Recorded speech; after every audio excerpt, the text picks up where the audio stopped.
మనందరికీ తిరుపతి అనగానే గుర్తొచ్చేది ఆ 7 కొండల స్వామి. ఇంతకీ ఆ 7 కొండలకి 7 పేర్లున్నాయని తెలుసా? ఆ పేర్లు ఎలా ఏర్పడ్డాయో తెలుసా? మరి తెలుసుకుందామా?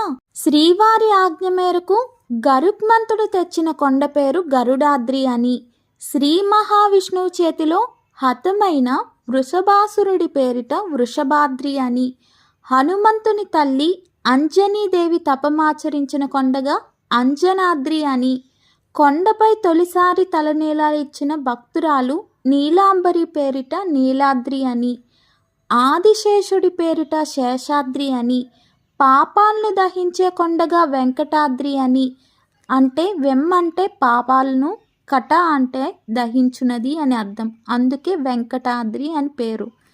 పుష్కరిణి తీరాన తపస్సు చేసిన భక్తుడు నారాయణుడు పేరిట నారాయణాద్రి అని, ఇలా 7